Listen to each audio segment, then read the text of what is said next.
Hi everybody, welcome to the webinar. We're just waiting for people to come in. We've got about 125 people in the waiting room, so you're just gradually coming in. So we'll just give a couple of minutes while we bring people in, and then we'll get started.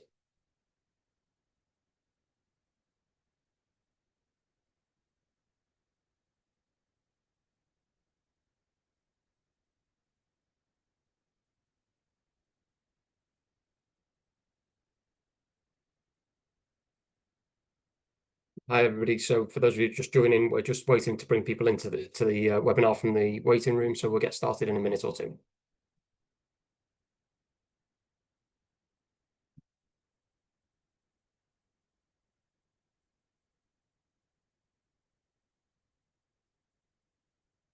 Right, it looks like we've got a stable 185 people, so we'll get started.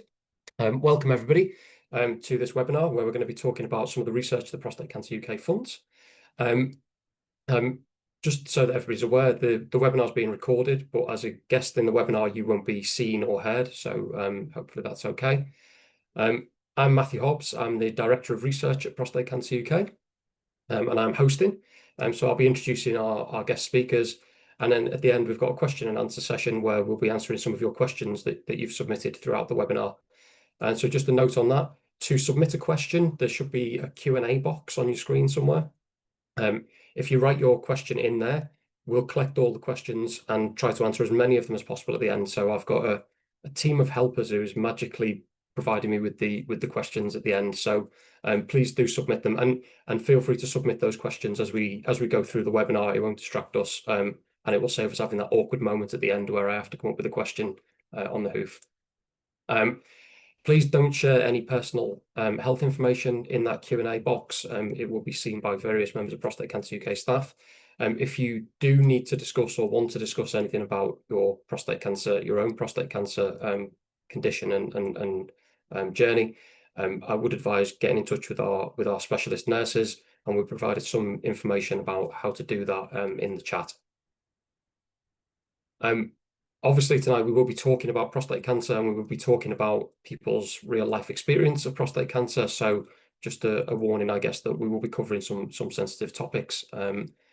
Please feel free to step away if that becomes too emotional, too challenging. There are a couple of points during the evening where we'll be asking you to give us some information. The first one is coming up now, so hopefully there will be a link going into the chat to submit an answer to a poll. These will be anonymous, so we won't capture that information linked to who you are, but it does help us understand a bit better what kinds of people are coming to the webinar, so that we can tailor the content and tailor future webinars. So if you wouldn't mind just filling in that poll that should have popped up for you. I'll give you just a couple more seconds to do that, or until somebody tells me to start talking again. Great, so hopefully you all had a chance to fill that in. So now that's done, that's the sort of the introduction and the housekeeping, I suppose. The next bit is to tell you what you're going to hear about today. So really, we've got a webinar in 3 parts, all linked. So first of all, we're going to be joined by Gary, who's one of our supporters. Gary's going to be sharing his story and his real life experience of prostate cancer. Once you've heard from Gary, we'll then move on to hear from 3 of the researchers that we fund. And the 3 researchers, so Professor Emma Hall, Professor Nick Van Ass, and Dr Angela Pathmanathan. And they'll be sharing their research, what they do, what they're researching, and why they're doing it. And we'll be focusing especially on a clinical trial that we funded a couple of years ago called PACE Nodes. We'll then finish with that live question and answer session, so 25 minutes or so, where I ask your questions to the panel, and hopefully we'll have a good interactive chat in that bit. So yeah, just a reminder, please do submit questions as we go through in that Q&A bit. And with all that said, I will start the webinar proper, and I'm really pleased to be able to introduce Gary Hasty-Davis. And Gary, as I say, is going to share with us his own experience of prostate cancer from diagnosis to treatment. And so I might just hand over to you, Gary, and give you the floor and ask you to tell us a bit about your prostate cancer journey. Oh, you're currently muted, Gary, if you could just unmute. Hello, everyone. Thank you for joining us. My prostate cancer journey started in 2009. I went to my local doctors. I can't even remember what I went there for. And when I was leaving, he just turned around and said to me, "Is there anything else I can help you with?" And I said, "No, thank you, doctor." And then he said, "Are you sure?" And I went, "Oh, yeah, maybe there is one thing." So I told him what it was. I don't know if I'm allowed to say what it was. Um, right. When I orgasmed, it was dry. There was nothing coming out. So he said, "Oh, right, that could be something to do with your prostate." So he said, "Do you want me to do an examination now?" And he did. And he said, "It feels really smooth." So he said, "I don't think it's that." And he said, "But what we'll do is we'll get you some blood tested." And it was a few weeks later, I had a phone call from my doctors. They wanted to see me when I went down, and my prostate PSA was up to 14. And that was the start of it. I then had to have biopsies, and they found out that I was a Gleason scale of about 7. So it was quite high. And then radiotherapy I had. And after I had that, I had to wait, but then it started to come back, and it started to increase and increase, what they call stampeding. So I was put on the prostate cancer stampede trials in Cardiff, Velindre in Cardiff, and then it started from there. But then they found out that it actually spread from my prostate to one of my local lymph nodes, which is obviously metastatic. It become metastatic prostate cancer. And then I started all the different treatments, hormone treatments, different medications. Over the years, I've been on a number of different medications, because after so many years, they start to fail. As you know, the cancer starts to work its way around it and tries to find another way. So they introduced another drug which started to work. That was fine. The only one that I've been on constantly is Prostrap injections, which I have every 3 months. But as I said, the other medications have changed, and eventually it's come to the stage now where not any of them are really working, and that meant that and it spread further up into my body, lymph node. I think another 4, and so with that, then I had to have chemotherapy in March, which I completed, and now it's just waiting now to see my oncologist on the 24th of this month to see what's happening with it now, But yeah, I've had it a long time, and when I first had it, I didn't take it too easy. I was suffering from panic attacks. I lost interest in my own body, which meant that I was just putting on weight. I didn't do any exercise. I came into myself, but the panic attacks was the worst thing. And eventually, it was only when we were on holiday, someone took a photograph of me laying on a sunbed, and I seen myself as I was, and I just thought, the cancer's winning, Gary. The cancer's winning. If you were going to let this do this to you, you know, it came into my body. I didn't invite it in. It came in, and now, and then I was letting it win. So I decided to turn it round, enjoy my life, go up my allotment, do things out of the way, and then also lose that weight. So I've lost 4 stone, getting it right down there, and I feel much better in myself, because I'm not going to let that cancer beat me. That's what it's about. If you get it, it's not the end. If you can catch it really early, that's why I'm doing it. I want to try and put it out there. So anybody who hears my story is going to say, "You know what, I think I'll get myself checked." And that could save their life. it so happened that that young doctor who just come out of medical school, so he wasn't sure, put me on a road that because I know the prostate cancer is called a silent killer. You know, you don't notice it until, like Chris, or you have a pain in your shoulder, and then suddenly you go there to have it checked out, and you find out you've got prostate cancer is spread to your bones. But it doesn't really give you any outward signals, you know, to say, I'm killing you. And someone once said to me, you know, that prostate cancer is very clever. I said, no, it's not. It's not clever. It's stupid, because if it was clever, it wouldn't want to be killing me. It would try to live with me, be a parasite and live with me, but not kill me. So it's not a clever thing, prostate cancer. It's very stupid. But as I said, when I found out in 2009, I was so lucky, because later on I went to see an older doctor, and she said, Gary, you are so lucky. And I said, why? And she said, because he was just out of medical school, the doctor, senior, and if you'd have come to me with the same symptoms, I wouldn't have gone down that road, because it's not something that is related actually to prostate cancer.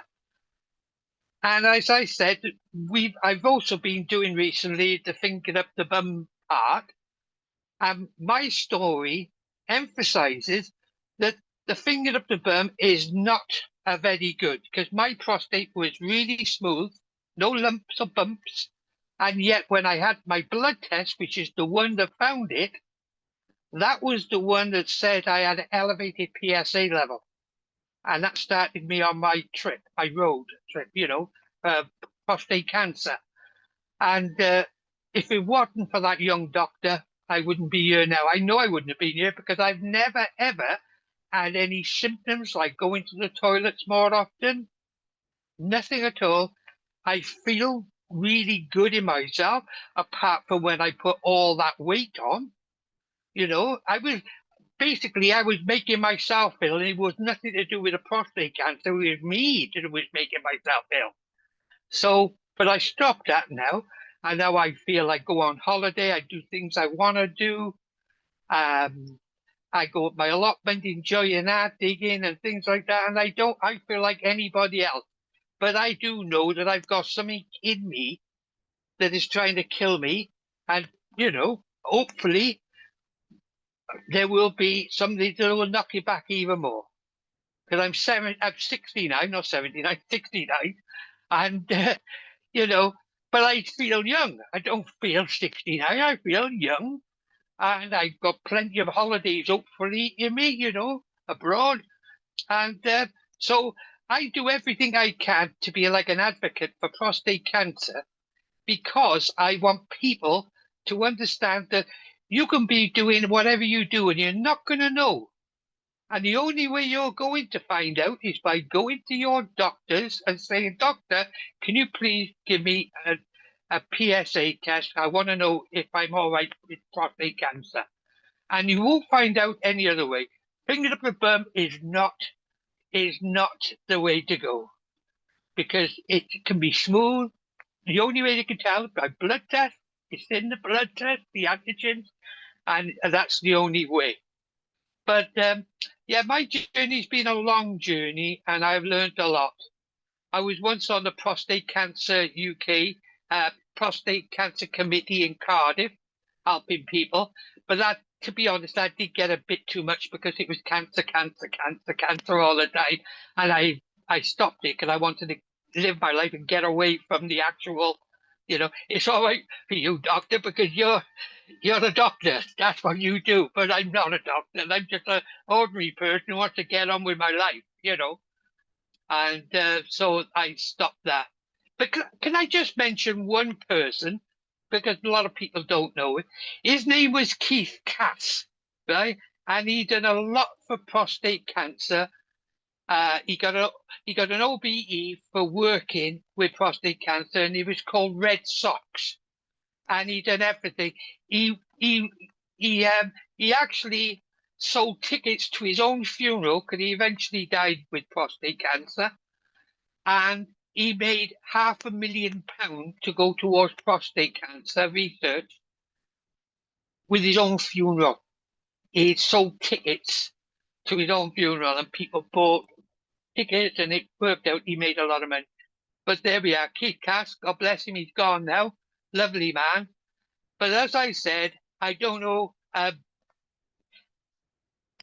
happy. I am happy. But I wish I could not have this disease. Yeah. You know, Yeah. it puts you down, but you can't let it put you down too much. You've got to think, well, because we are lucky in this day and age, there's so much that's going on. It doesn't mean if you've got prostate cancer, that's the end. Yeah. You know, there is things that they can do, but they can only do things if they know you've got cancer. And unless you get checked, well, you're not going to know. They're not going to know. The only thing that does know is the cancer. Yeah. And I it's think not going to tell you. Yeah, I think so. So thanks for that, Gary, and thanks for sharing so openly and so much of your story. I think a couple of really important things there. I think where we ended there is absolutely right. That we still have a real problem that men don't really know about prostate cancer. They don't know their Yeah, risk. I think that point you made about that there probably won't be symptoms is still this common myth, and so I think somebody should be putting a link in the chat now to Prostate Cancer UK's risk tool, so that will allow anybody who clicks on it to check their risk, yeah, to yeah. understand those things about how the diagnosis is done and what it involves and what it doesn't involve. So thank you very much for that, Gary. I think Thank I'm you. really Thank you. really interested to find out a little bit more about your experience of research, because I know you're on a trial, but maybe if we hold that till the Q&A, and I'll come back to it if that's okay. But Okay, yeah. yeah, for now, Gary, thank you very much for sharing that, and I'm sure there'll be a lot of people in the audience who've got similar or different experiences, and I look forward to hearing about that in the Q&A. So thank you very much for now, Gary, and we'll come back to you shortly. Okay, thank you very much. Yeah. So the next bit of the webinar, as I said earlier, is to hear from our researchers and the PACE Nodes team, and so I'm gonna again just do a very quick introduction. There's three researchers we're joined by tonight, and the first one you're going to hear from is Professor Emma Hall. So I'm just going to hand over to Emma and let the PACE Nodes team take you through the research they're doing and why it's important and where we hope it's heading. So over to you, Emma. I think there's some slides to share as well, so hopefully they'll pop up shortly.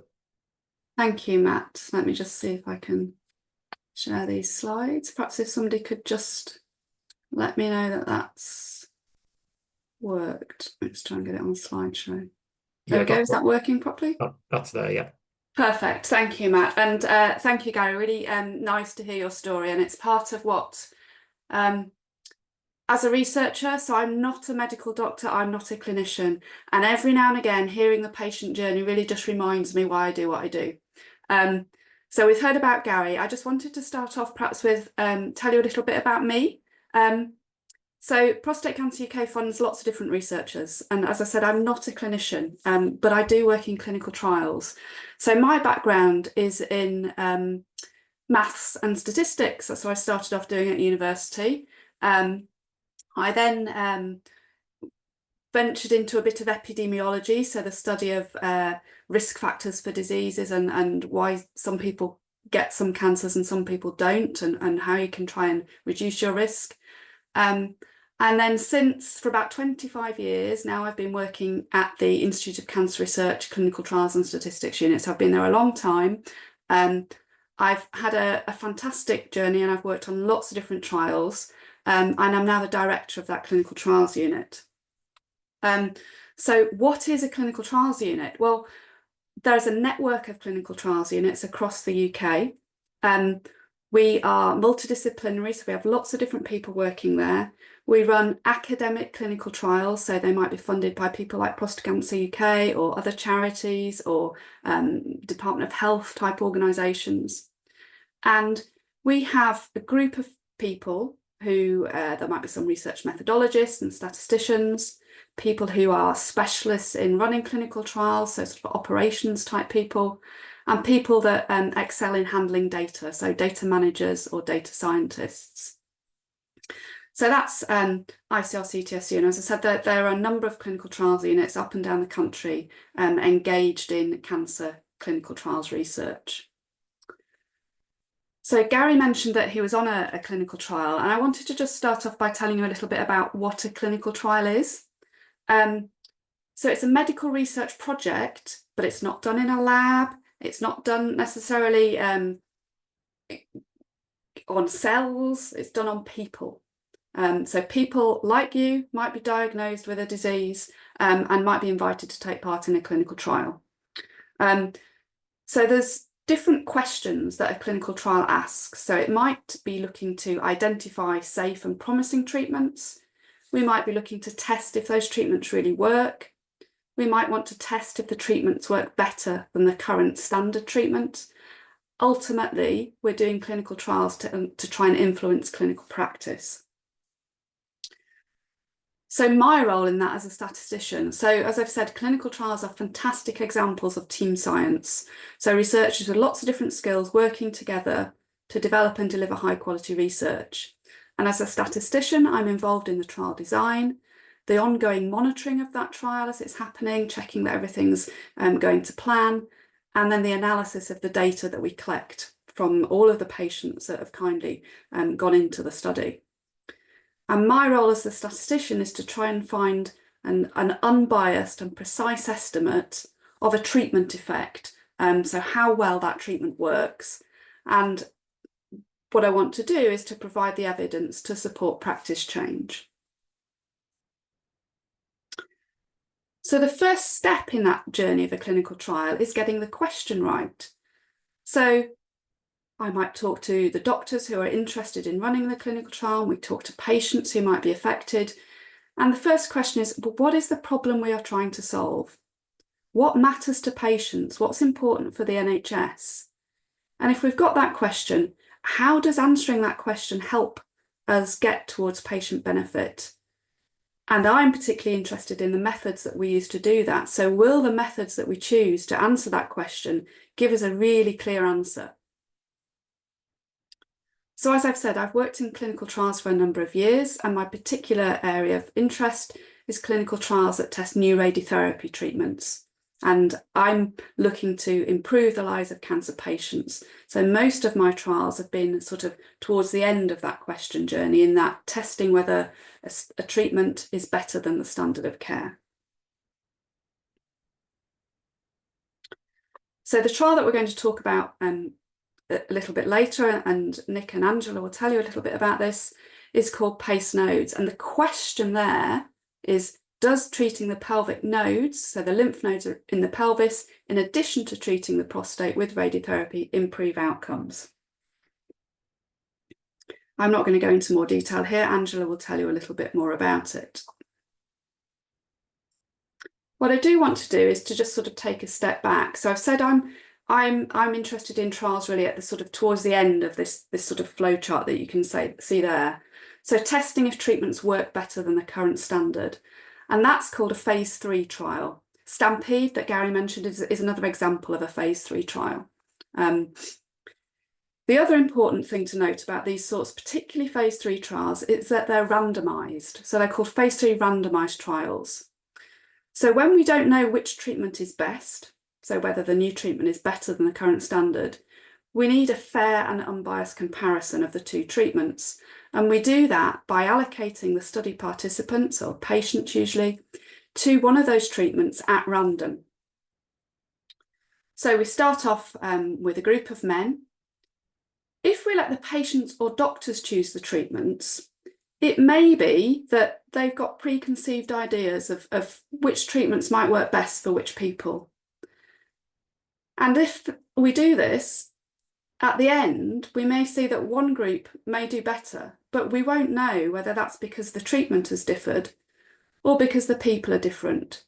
So for example, if we were testing a particular treatment that only worked in men with blue eyes, and all the people with blue eyes were in treatment group A, and all the people with other coloured eyes were in treatment group B, we wouldn't know if it was the treatment that had caused the difference or the fact that those men had blue eyes. blue eyes is a silly example, but what if this is some genetic marker, or what if this is some feature of the prostate cancer itself? And so our results are really difficult to interpret. If instead we allocate those treatments at random, we should end up with two groups that are more balanced in those characteristics. So we might end up with a similar number of men with blue eyes in treatment group A or treatment group B. And we can see that people have got blue eyes, so we can know that's worked. But we also will ensure that those two groups are similar for factors that we can't see, maybe some genetic marker that hasn't been discovered yet. So if one group does better now, we will know that that's likely due to treatment, because the two groups are otherwise similar because we've just allocated people at random. And the difference in those two treatment groups is what's called the treatment effect. And that's the thing that me as a statistician, I want to get this unbiased estimate of to see whether this new treatment works. So we've conducted a number of randomised trials. And at this point, I shall hand over to Professor Nick van As, who I've worked with for a number of years now, and he's going to tell you a little bit about some of the trials that we've run. Thanks, Emma, and thanks PC UK for the invitation, and maybe for not just saying just how many years that actually is, because it's a lot. And in a way, it's a good thing, because running clinical trials in prostate cancer takes a very long time. And that the good news is that a lot of the men we put in these trials are actually doing very well. So to get an outcome takes many, many years. And although tonight we're going to talk about PACE nodes, I just wanted to tell you a little bit about background about where PACE nodes came from. So about 14 years ago, there were a number of things happening. People were starting to treat prostate cancer with radiotherapy in 5 treatments, when the standard at the time was 35 or 37 treatments. And they were doing this because of a new machine that was available, a robotic machine called a CyberKnife. And they were doing it in a very kind of ad hoc, small center way, and predominantly in the US. And simultaneously, men who were having surgery for prostate cancer were starting to have their surgery robotically with something called a Da Vinci robot. And now if you have surgery for prostate cancer in the UK, you're almost certainly going to have it with a robotic assistance. But 14 years ago, these were both very novel treatments. And we wanted to test whether or not, as Emma said, the question in the trial, is this novel new treatment actually better or as good as our standard treatments? Because it was very attractive to have radiotherapy in only 5 fractions, but is it better? So we had a number of questions. This is quite a complicated slide, but if you take the side where it says PACE A, we took men with localized prostate cancer, so the disease that hadn't spread, and we're on the more low risk side of the features of prostate cancer. And if they were going to opt for surgery as their primary treatment, they'd have the option to randomly be allocated to either surgery or radiotherapy in 5 fractions. Similarly, exactly the same cohort of patients, if they were going to opt for radiotherapy as their standard treatment, they could have the conventional fractionation, which was much longer, started with over 7 weeks, and then during the trial moved to 4 weeks. I won't go through why, but that's just what happened. And again, they could randomize between 5 fractions and the conventional fractionation. And then later on, we developed a study for more high-risk cancers, which gave men hormones in addition to the radiotherapy, but the question was the same. So this was a platform of clinical trials that actually led on to PACE nodes, which we're going to talk about later. So I'll just quickly run through what we've discovered so far. So can we change slide, Emma? So as I said, at the time, the surgical question was really like a battle of the robots, because on the left is something called a CyberKnife, which is a machine that we acquired in 2011 at the Marsden, and it was a way that you could deliver this radiotherapy in 5 fractions. You can also now do it on other machines, but at the time, this was the way people were doing it. And the other side is the Da Vinci robot. So the one question we wanted to ask was, which one of these treatments is better? We were fairly sure that most men would survive their prostate cancers if they had these treatments, because we know already that the outcomes are very good from radiotherapy or surgery in this setting. But really what we wanted to look at is their quality of life. Next slide, please, Emma. So we knew with surgery there was a bigger risk of incontinence, and that has proven to be the case. So we randomized over 120 people, And then we looked at the end, how many men after 2 years were requiring a pad even if it was just for security. And there was 16 out of 32. So 50% of the men who had surgery were requiring at least one pad a day, whereas 3 out of 46 of the men who had the radiotherapy. So in terms of urinary continence, we found that it was better. We also, next slide, please. And the next, if you just push animation. So that's just how it happened over time. You can see the light blue is surgery. The light blue is requiring a pad, and the gray is not requiring a pad. Important to note that even in the men who were requiring a pad, most of them were just needing one pad a day, so mainly for security. So these men were not profoundly wet, but there was a big difference. The other thing we looked at was bowel bother. Next slide, please, Emma. So this is something called an EPIC score. So a perfect score is 100, and a bad bowel symptoms would be sort of 40 and below. So we expected that it would be slightly worse with radiotherapy, and in fact, it's what it turned out to be the case, that with surgery, bowel bother was very low, and with SBRT or 5 fractions, it was lower, but still these were actually very, very minimal bowel side effects. Next slide. So this study, we're pleased to say, has actually been published in a very high impact journal, which is read mainly by a surgical audience. So we're hoping now that this will give patients good information when they're facing the decision, whether it's surgery or radiotherapy, if they meet the right parameters, that they can have the option of both treatments. Next slide. Pace B, and next slide.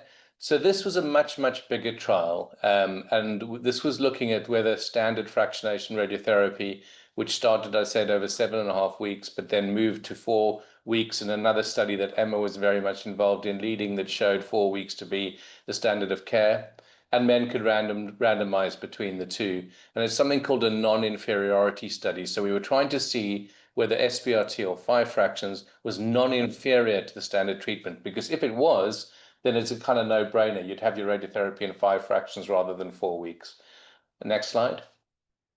And what we found, and these graphs are actually hard to see, so there's 2 lines there, a blue line, which represents the SBRT, and an orange line, which represents the conventional fractionation. And you can see they almost completely overlap. There's almost no difference between the two. And pleasingly, at 5 years after treatment, we looked at the PSA control, so the blood test that Gary was mentioning. We use that as an indicator whether the PSA is being controlled. And if you get to 5 years, obviously there's a very good chance that it's never going to relapse. Unfortunately, it still can. There's still a chance, but the chance goes down. And it was 94.6% for the conventional fractionation, and for the 5 fractions, 95.8%. So we were really delighted with the outcome of the overall study and the fact that we had shown that the 5 fractions were non-inferior. Next slide. And very rarely a radiotherapy study got accepted into the most high prestigious journal, which is called the New England Journal of Medicine. It's very unusual for a straight radiotherapy study to get into that journal, but we were successful in getting it in. And I think it really is because this study should change practice around the world and give men the option of having 5 fractions of radiotherapy as opposed to the 4 weeks or the 20 fractions. Next slide, please. So PACE C is a study that's in higher risk patients. We don't yet have the results. Alison Tree, who's shown there, is leading this arm of the study. And we've looked at the early side effects, which have been published, but the final results of the study will be available probably in 2028. As I said, these studies take a long time. Next slide, please. We are designing the next trial, which is PACE post-op. Which is for men who've had surgery and their PSA returns, and they've got a cancer recurrence. And again, their standard treatment for this set is to give them radiotherapy to the prostate bed. And we're looking as if we can do this in 5 fractions. And my colleague Yayan Su is going to be leading this arm of the study. And we're currently in the grant application stage for this study. So Matt, watch this space. And next slide, please. And then we come on to the study we're going to talk about tonight, which is PACE nodes. And I won't steal Angela's thunder because she'll tell you about the study. But this study is being jointly led by Angela Pathmanathan, who's a colleague who I've also known for a very long time, since she was a trainee. And she's now a superstar in our Sutton branch, and Sunil Jain, who's a professor in Belfast, and Emma, as always, is giving our clinical trial lead.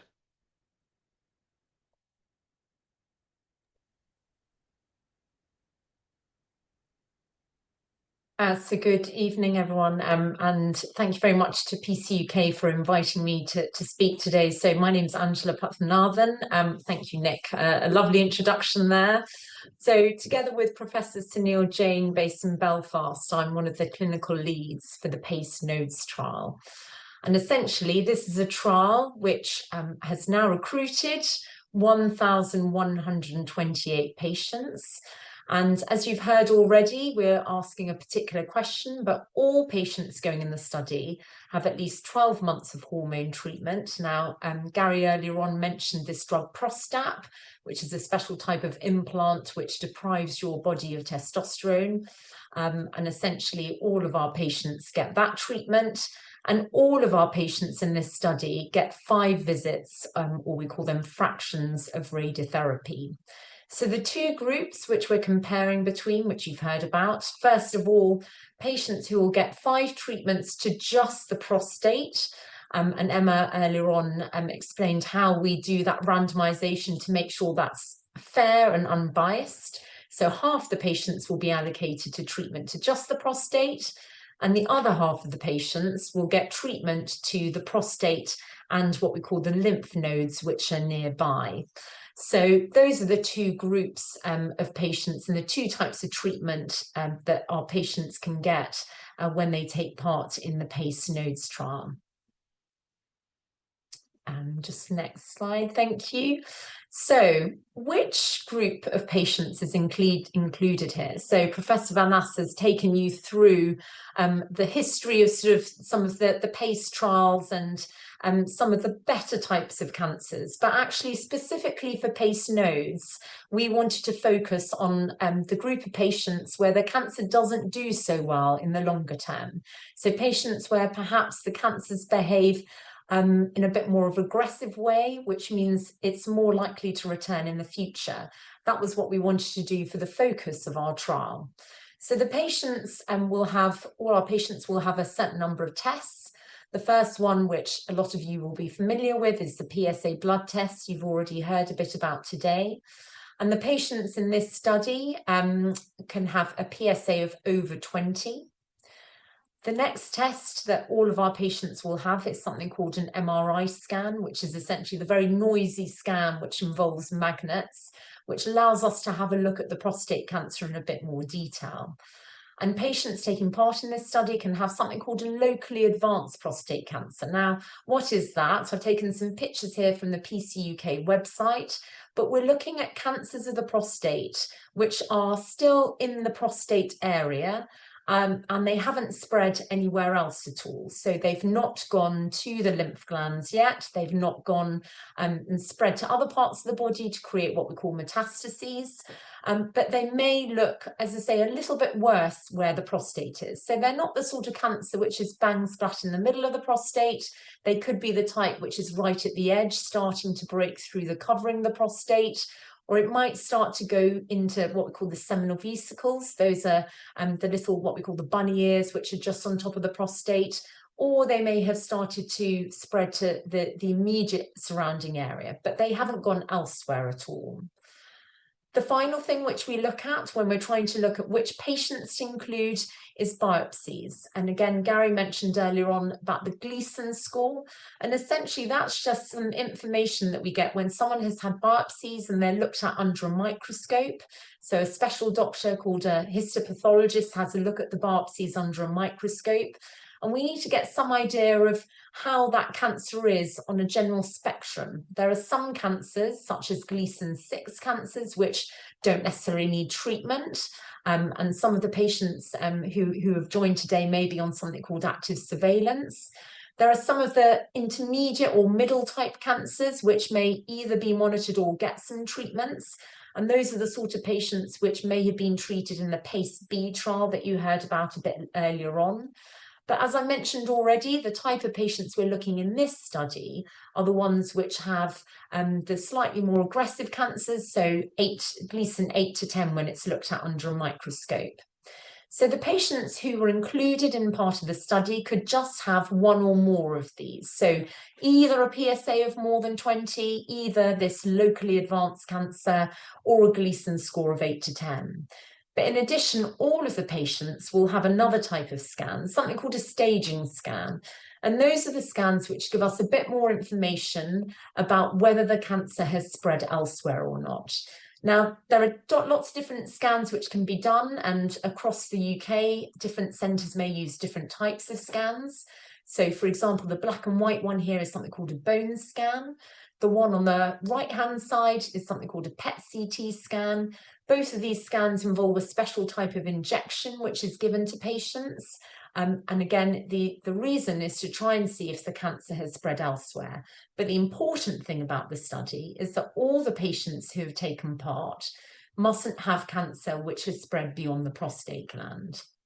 Now, I've just said to you, well, half of the patients in the PACE nodes trial are having the lymph glands treated, the lymph nodes treated. And so a very common question is, well, how can you tell me that my scan is clear? And then you say, why don't you go into this study where half the patients are going to have the lymph nodes treated?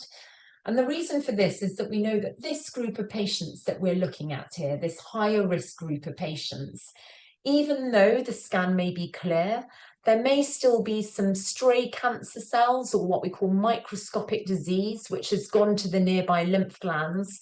And because it's so small, it's unfortunately not good enough, it's not big enough to be picked up on any sort of scan, even the best sort of scans that we have.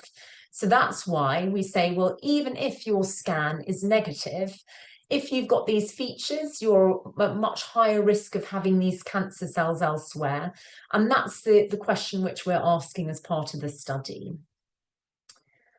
So what do we want to know? And Professor Hall earlier on said to you, well, we need to come up with a question, and we need to know what is it that we are looking to answer? What information do we want to find out?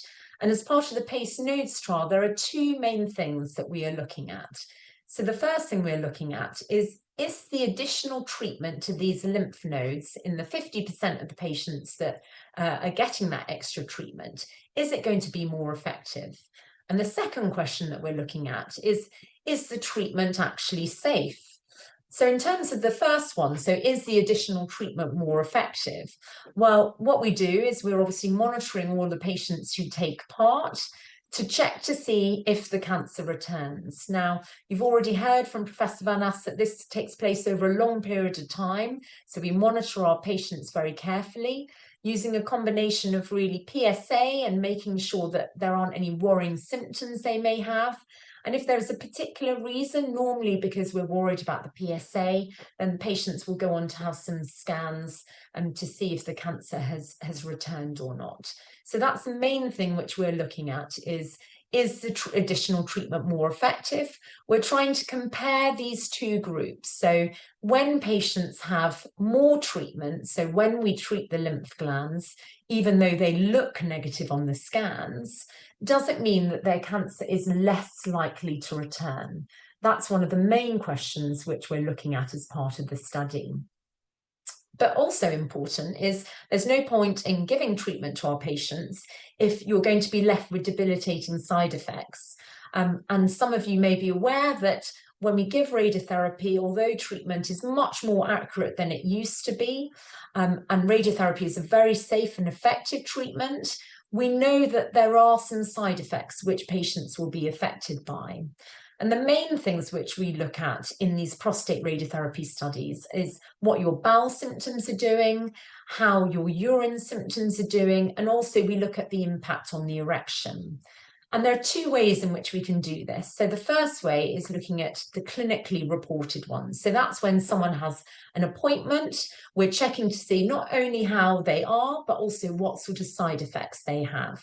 And we want to make sure that this treatment is safe. So we want to make sure that just because we're giving that larger area of radiotherapy, that we're not giving too many additional side effects that would make the treatment effectively dangerous, and that the risk-benefit ratio that we're looking at wouldn't be good enough. But the second thing we also look at is obviously speaking to our patients and getting questionnaires so that we can get some direct information about how the treatment has affected you. And that's really important because we know that there's a lot of information to show that there can be some discrepancy between some of the information we take down in clinics and also the information that patients may report on questionnaires for lots of different reasons. So it's really important that we look at both of these things and as part of the study. Next slide, please, Emma. Thank you. So just to confirm that we won't be taking any more patients into the PACE nodes trial. And this is a really good thing. You can see here in the red, the cumulative number of patients which we've taken into the study since September 2022 when it opened. And the dotted line essentially shows what we were aiming to do. And you can see at several time points, we were taking more patients, recruiting more patients into the trial than we had expected. Now, there's a little recruitment pause you can see halfway through, and that wasn't anything worrying at all. We didn't have any concerns about the trial, but essentially PCUK very kindly funded for us essentially to double the number of patients that are taking part in the study. And the reason for that is so many patients took part that we were getting very quickly through the study, and we thought, what's the best way to get the information to make sure we're not missing anything? And as with most things, the more patients you have, then the better you can answer the question. So as a result, on the 1st of July, we recruited our 1,128th patient, and that was the number we were aiming for. We do still have a few extra patients. There are various reasons for that coming through, but by the end of the month, all our patients will be recruited and the trial will be closed. So this is excellent news. So I want to just finish off by saying thank you to PCUK, thank you to all of the supporters, because we couldn't do this without you, and mostly thank you very much to all the patients and their families who have taken part in the study. So I'm just going to hand back to Dr. Hobbs now.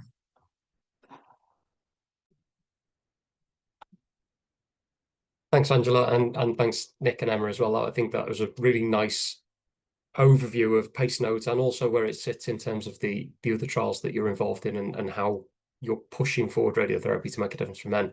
We've got a load of questions already, and so I'm about to switch screens and try and ask you some of those questions and bring Gary back in as well at the same time. Before I do that, I should probably say I'm not allowed to have favourite projects because we've got a lot of projects that we fund and they're all brilliant. I will say that not many researchers come to us and tell us they're recruiting ahead of target. But in light of the fact that we've got a lot of different research projects, and I'm conscious that we've got about 500 people in the audience, or 260 people in the audience, there'll be different interests. Somebody's going to put a link in the chat to just the list of all of the projects that we fund at Prostate Cancer UK. We fund about £10 million of new research every year. And I know that there's a lot of interest, and so that's just so that you can see the people in the audience can see the range of stuff we fund. And then just to second what Angela said at the end there, we can only do that thanks to the generosity of people who support us financially. And I know a lot of people in the audience are already people who give us money to support that research. And so I wanted to echo that thanks to all of you, and also do a bit of an ask that, again, there's more research to fund, there's more stuff that we need to know about prostate cancer to stop men dying. And so we are going to put a link in the chat now just to give people the opportunity to donate and support more research in future. So with those links in the chat, I will try to move on and start to ask some of the questions that have come through from the audience Q&A. And maybe I can start with just one, just to set the scene. I guess we've heard a lot there about SBRT and SABRE and the fact that it's a sort of more accurate way of doing radiotherapy, and it means that you can do it in fewer fractions and target different areas. You just tell us a little bit about how widely available that is, how it differs from standard radiotherapy. I'll probably Nick. Yeah, sorry, Matt. My speaker suddenly went. Can you hear me? Probably my mic. Yeah, fine. Yeah. So it's a good question. So you would expect that once we publish the study, it would rapidly become adopted. Unfortunately, that's not always the case in the national health system with NHS England. So it's going through what's called a commissioning decision process, which is taking a lot longer than it should take. It should have been commissioned And so it isn't actually routinely available everywhere. Having said that, because there's many clinicians who were involved in the study and they were so, convinced by it, that there are quite a number of centres around the UK that are already offering it, even though it isn't currently commissioned. So it's a little bit of a lottery as to where you are, whether you'll be offered it or not.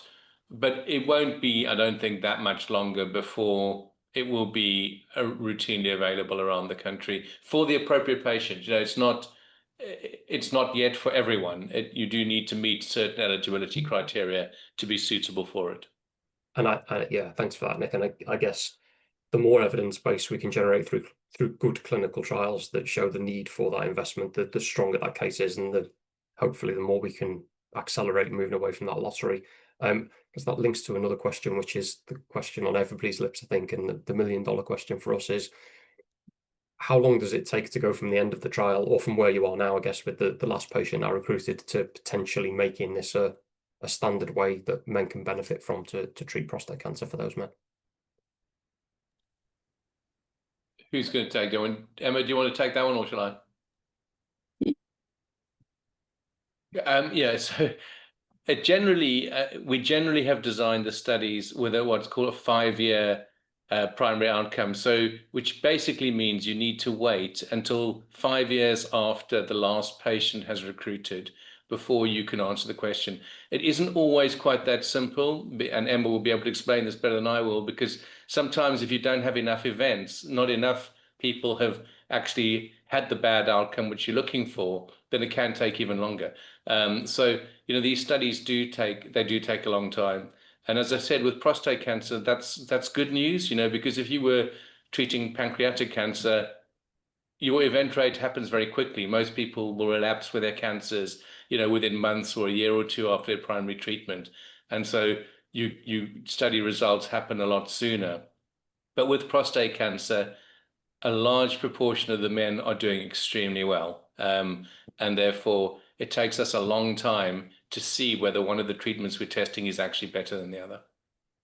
And perhaps if I could just add, and Nick's right, that estimate that I talked about depends not necessarily on the number of patients that have gone into a study, it's the number of events, so the number of cancers that have come back. And as Nick said, we've shown for some groups of men, there's very few cancers coming back, which is fantastic news, isn't it? But in terms of research, I think it opens up questions about where we, how do we know which men these cancers are going to come back in? How can we identify those men up front? So I think it opens up areas of research where we need to think a little bit differently about how we answer some of these questions, because these trials do take a long time, but if we could answer some questions a bit more quickly, we'd have impact more quickly, and I think that's the real challenge for the future. That's really helpful. Thanks for those answers. So I guess then a sort of a slightly wider one, and I want to bring Gary back in as well on this one about how patients get involved in trials, and so there's obviously the recruitment, and then there's how you involve patients in the design and the delivery of trial. But maybe Gary, if I could start with you, you mentioned that you were involved in a trial called Stampede, and I wonder from your perspective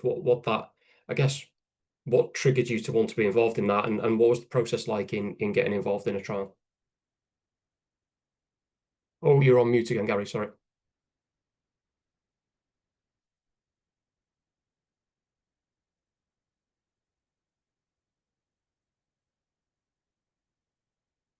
Mute.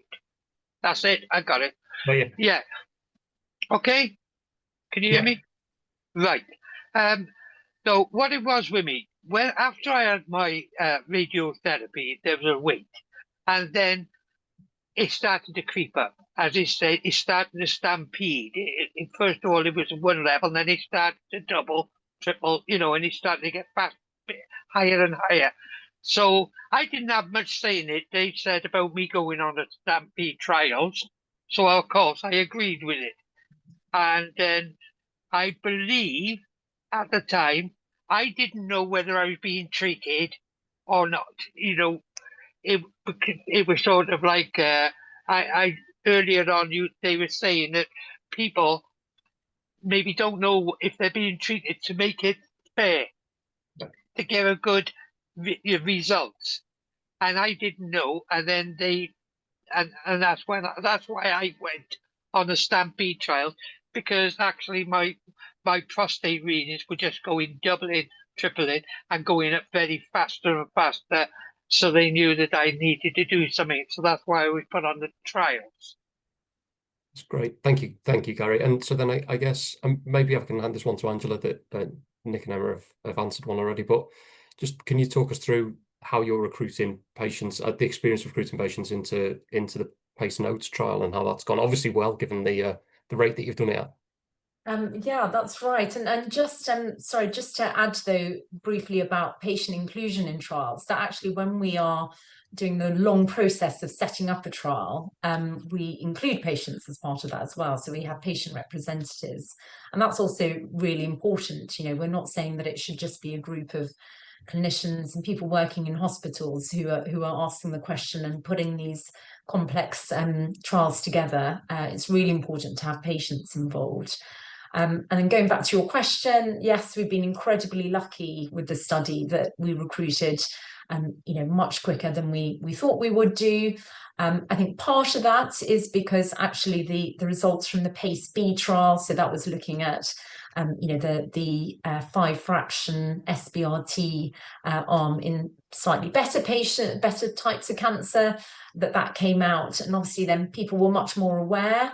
So actually the concept of having 5 treatments, people then understood that it was going to be effective, and it's been treated in lots of different patients and is safe as well. And that's really important. We appreciate that when patients are looking at studies and we're saying, well, this is the study we're looking at, this is the treatment we're looking at, patients want to know that they're not going to get too many side effects, or it has at least been tried and tested in some patients beforehand. So certainly in terms of recruitment into the study, we were incredibly pleased and as I say, grateful for all the patients who've taken part. That's great, thank you. And yeah, I guess as a funder of research, we also involve patients. So all the grants that come to us for money, we run them past a group of patients and basically say, is this a trial that you'd be happy to be involved in? Is the patient burden too much? And so yeah, trials that get funded and off the ground get a lot of patient involvement now. I think it's one of the things that's really changed over the past 20 or so years in research. I guess the other bit about recruiting so quickly is something else that I just wanted to ask you about. And I think certainly from the outside, slightly looking in, it feels like the UK radiotherapy community has really come together to deliver these trials. And so I know you talk all from the sort of ICR and Marsden, but you talked a little bit about the network of places that are recruiting into these trials. Has that been a deliberate effort to build that community so that you can recruit those numbers?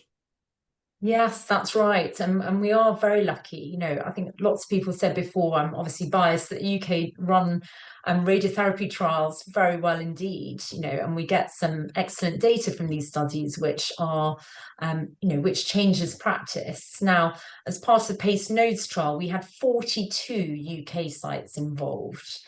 So as you can imagine, that's a huge number of sites involved. We also have 3 Irish sites and 1 site in New Zealand as well. But the reason why it's so important to involve, centres all over the UK, for example, is not just because we want to make sure that we're getting as many patients as we can do into the study, but we do know that when patients and when different centres are involved in studies, it can improve the quality of the radiotherapy which is taking place. This for a number of different reasons, partly because there are lots of checks and things which take place and before patients and centres can go into a study. So we do know that overall that the quality of treatment is improved. But it's really important to involve, as part of the trial, obviously we had a specific trial group, but again, we've had lots of clinicians all over the UK who have done an excellent job at making sure that we got the numbers that we needed. Great, thank you. And so then the next question, so I'm going to link 2 questions here because they're both sort of about 5 fractions. So there's one bit that I think is going to be quite easy to answer and one bit where I'm going to ask you to predict the future. So I guess the easier bit is there's a very specific question about when you're delivering radiotherapy in fewer fractions, so 5 versus 20, is each of those fractions longer? Is the man in the machine for longer to deliver more radiotherapy? Or is it just that there's a bigger dose given in the same amount of time? Shall I take it?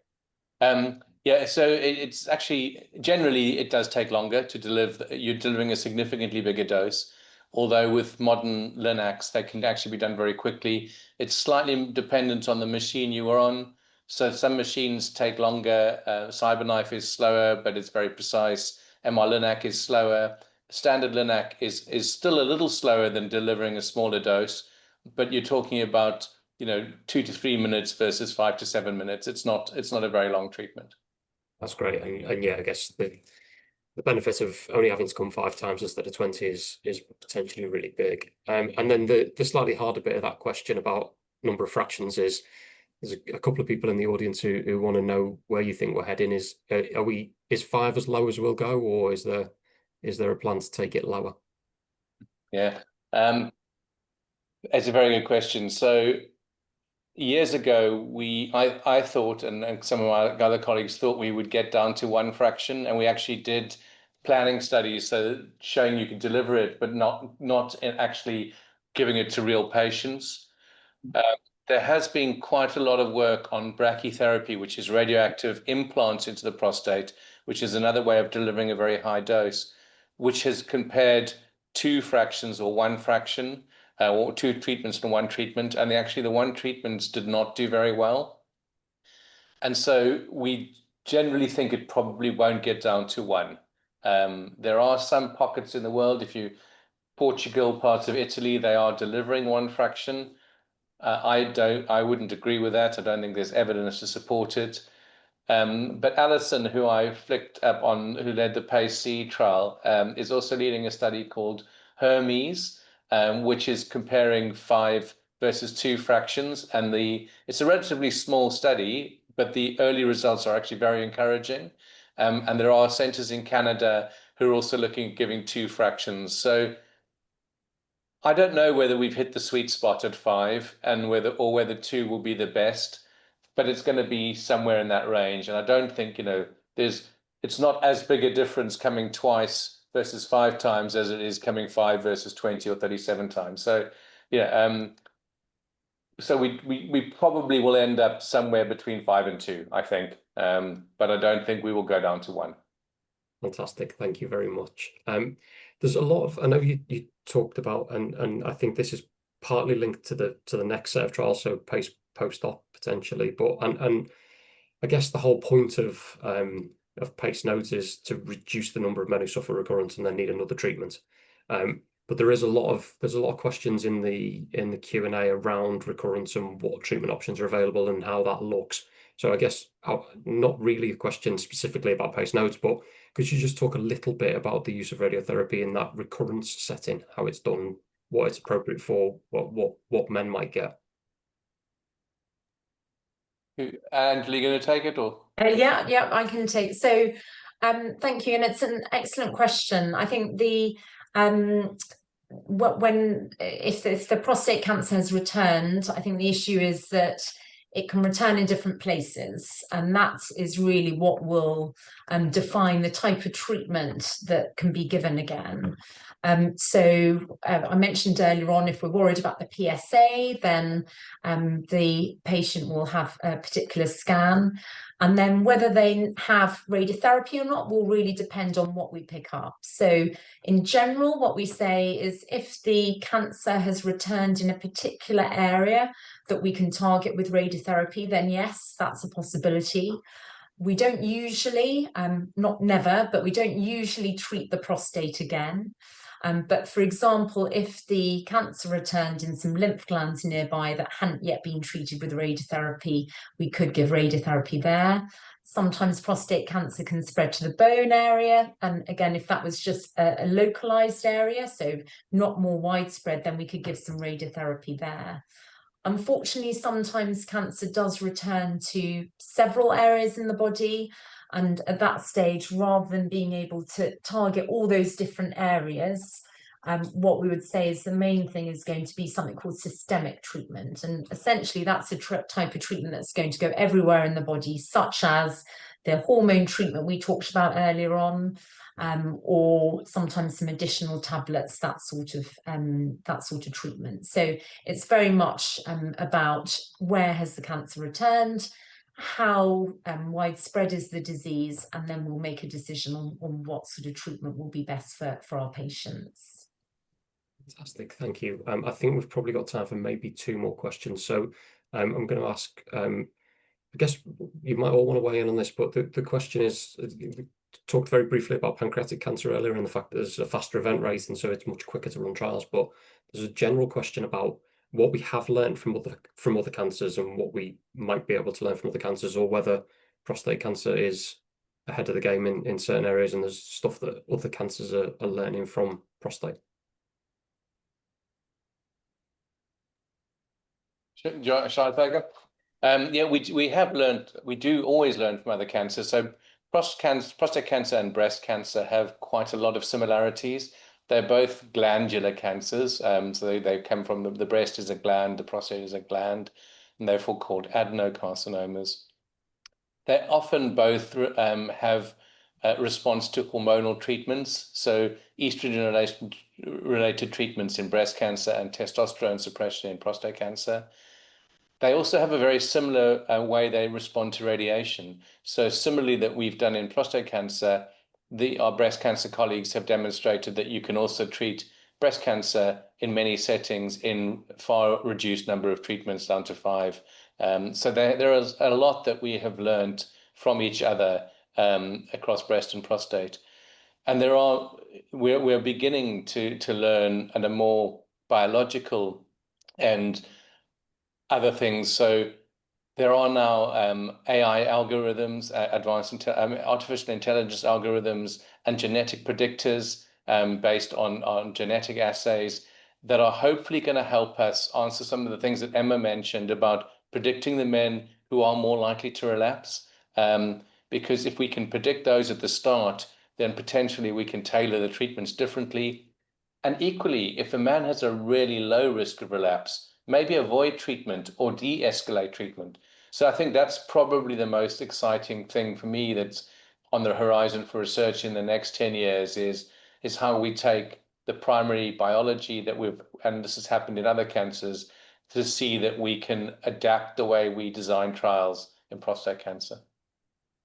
That's great, Nick, and links me nicely to my last question, and I think is an area that we see as a key part of what we'll be funding for the next 10 years is becoming more precise in how we do trials so that we can become more precise in how we treat men. So the last question actually was for everybody, but Nick, you've given yours already, which, and I might start with Gary actually, is what do you hope we'll be seeing in the next few years? So either from this trial or from other trial, like what are your hopes for prostate cancer over the next few years? That's for me. Right. What I feel is that I just want, I don't think you can have a cure, a real cure, but something like it has done so far. Don't forget, I was actually diagnosed in 2010, went to the doctor in 2009, and I've survived this long. So if I can just have a drug that will knock it back and knock it back, you know, further and further, so it will give me a longer lifespan, because my health is, I feel great at the moment, you know, but I know that it has got worse because, you know, the treatments fail. But I would love that they would bring something out that is better for people who have got metastatic prostate cancer that has spread. Like to me, it spread locally and then it spread up into my torso. I think I got 4 growths up there, or 4, you know. And I just would like to think that not just for me, but other people, that they will find something that can just knock it back and knock it back, and then people can live longer with the cancer, but live longer. And maybe in the future, especially with AI, with the help of AI, is that it's not just doctors, it's all the, you know, workings out that AI can do that will maybe take hundreds of years, not hundreds of years, you know, a lot of years. And AI can sort that things out, make it quicker. and hopefully people will get a cure, or if not a cure, something that can knock it back so that people can have a life. That's great. Thank you, Gary. So new treatments, different ways to treat, and faster. Yes. Emma, Angela, anything you'd like to add on hopes for the future? I think for me it sort of pulls together both of those aspects. So it's about finding the right treatment for the right patient. So better stratification, so better identification of those men that have got lower risk cancers that we perhaps don't need to treat as much. We might be over treating them, or we can reduce the side effects. And those men that have got higher risk cancers where there's a high risk of it coming back, and we need to give them more treatment to try and control the cancer better. So it's about that. There are some very low risk prostate cancers where there's active surveillance. There are still a lot of men diagnosed with metastatic prostate cancer, but that group in the middle, I think we could be doing better for them and separating them out slightly better to de-risk, de-intensify treatments or intensify treatments according to particular factors. Thank you. Angela, anything from you?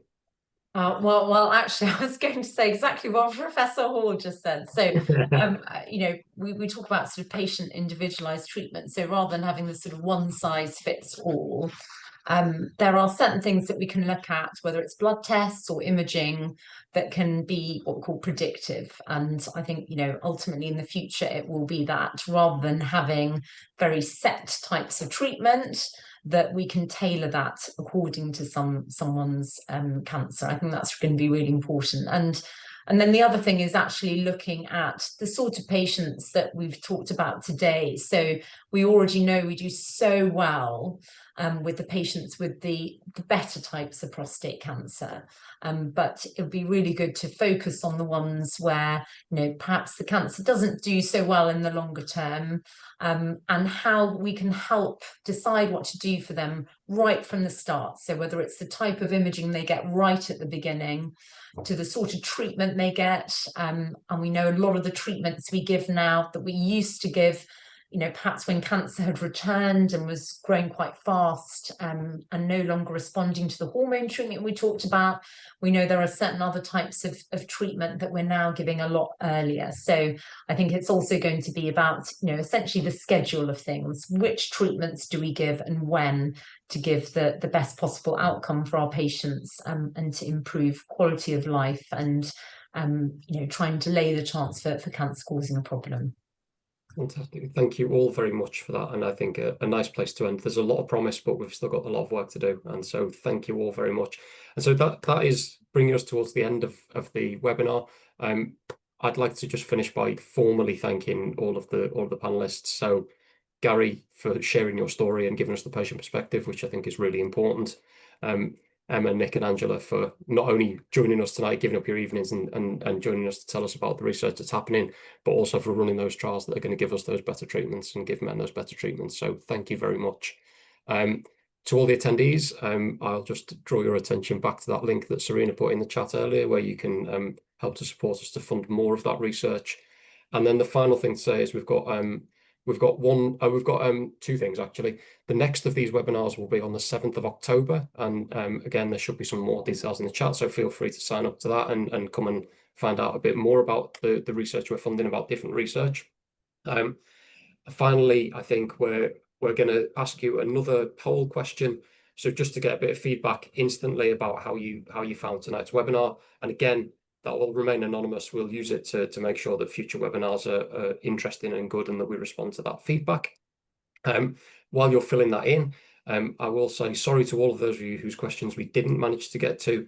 We will be putting together a list of the questions that were asked the most often that we didn't cover, and we'll send those all around to people who've registered and registered for the webinar and attended tonight. We'll also send the recording over to you in case you want to watch again. So I think that is probably everything I need to say. This is a slightly weird thing because if we were in person, we'd all be clapping and saying thanks to the panelists. So we'll assume that we're going to go out on a round of applause. And thank you all for attending as well. It's really great that we got so many of you to come and hear a little bit about the research we fund, and hopefully you learned something and you're inspired to carry on supporting us and that we're making a difference. So thank you, everybody, and thank you to the team behind the scenes as well. And have a great evening, and see you again. Thank Bye-bye. you.